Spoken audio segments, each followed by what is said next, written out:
So I think we're starting to hear tonight, not all celebrations are created equal, and I found that out the hard way. I was coming home from work on one of those just bitterly cold days last winter, and I live in a high-rise building, and there's kind of a ways to walk before you get in, and just wanted to get in Friday, hibernate a little, watch some TV, and I see one of my neighbors that I sort of recognize from the pool, but I don't really know his name, and he's trying to get my attention. So he kind of jumps in front of me and he says, "Oh, hey, hi, tomorrow's my wife's birthday. And I planned a really great party. There's going to be a lot of food. There's going to be great drinks. I've got it all decorated upstairs. I realize she doesn't have any friends. So I need to get some people to come to the party. Will you come? Will you come to my party?" Now, any sane person at this point would just think of any excuse in the world to say no to this party. But my brain just must have been frozen because I heard the words, sure, I'll come. And as I walked away, I'm thinking, what am I doing? I'm going to show up and be the surrogate friend for this strange, friendless woman. But as I'm going up in the elevator, I'm starting to think, you know what? Maybe this is my chance to do a really good thing, right? I mean, what does it cost me? He said there's going to be really good food. There's going to be drinks. I'll go for a half hour, have some drinks, I'll have some food, and I'll be a hero to this lady. So I kind of warm up to the idea of being sort of, this really good person. So I could have gone up there in just the jeans and t-shirt that I was wearing, but I thought, no, I'm going to put on a dress. And I actually had some brand new shoes that I hadn't even worn yet, and I thought, I'm going to wear those new shoes, because I'm going to really make this lady's birthday. So I show up at the party, and the husband's nowhere in sight. There's a little table with a little bit of food, and 6 of the really most elderly residents of the building, all kind of clustered around it. And there's the birthday girl. I mean, I kind of recognized her. Real pretty, blonde hair, short skirt, high boots. I mean, she's definitely dressed for a party. She knows she's having some kind of a party.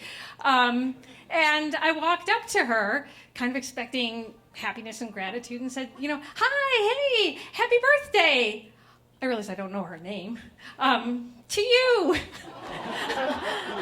And instead of like a look of joy on her face, she kind of starts giving me some attitude. She's like, "I'm sorry, do I know you?"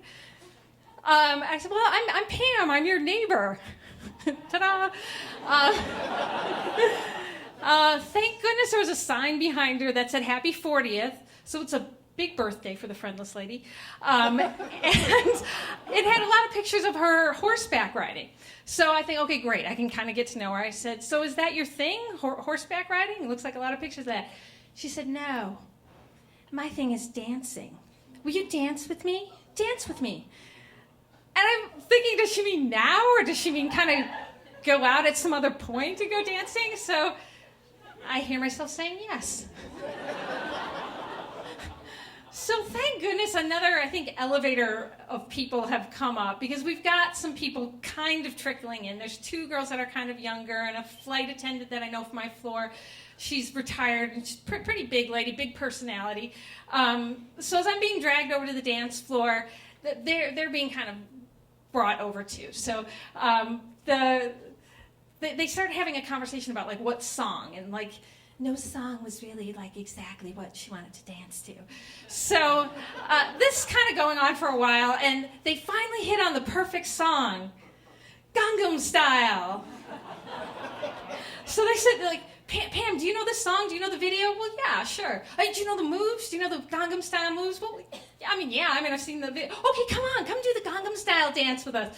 So they've actually got a disco ball set up. I think they got it at Target with red and green and blue lights flashing on this sad little disco floor that they've got going in the party room of the high-rise building. And so I get out there, and okay, the flight attendant's doing it. And they're like, "Come on, do the moves." So I'm doing the horsey thing and the invisible reins and the, back and forth.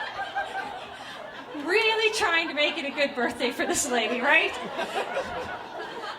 So we're pretty our flight attendant friend, she's danced herself out. She's winded and she's left. The girls that are half in and half out are now fully out. The birthday girl, whose thing is dancing, dances like this. Just really tight and small and no look on her face or anything. She starts dancing off to the edge of the dance floor and away. So I'm done. I did my part, right? I did the. All right, so I start to leave, and she whips around and said, "What are you doing? You said you dance. It's my birthday. You said you dance Gangnam Style." So I keep doing the Gangnam Style. She's like, "You said you know the moves." All right, so I do the little shuffly part and the little part. You have no idea how long that song is. So you're dancing all by yourself with no tons of people from the building watching. I guess they heard about the free booze and the free food. It goes on and on forever. So finally, the song ends. I dash off the dance floor, and just to deflect attention from myself, I see a neighbor that I kind of know, an older lady, and she's got a towering plate of guacamole and chips and a massive glass of red wine. And just please don't pay attention to me anymore. I'm never going to live this down. So I just say, "Hey, Joy, keeping out of trouble there?" She turns around and says, Trouble? I'm not here to cause any trouble."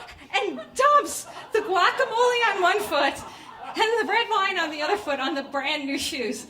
So there's a phrase that's called adding insult to injury. So I have a twist on that. That's adding guacamole to Gangnam Style. Thank you.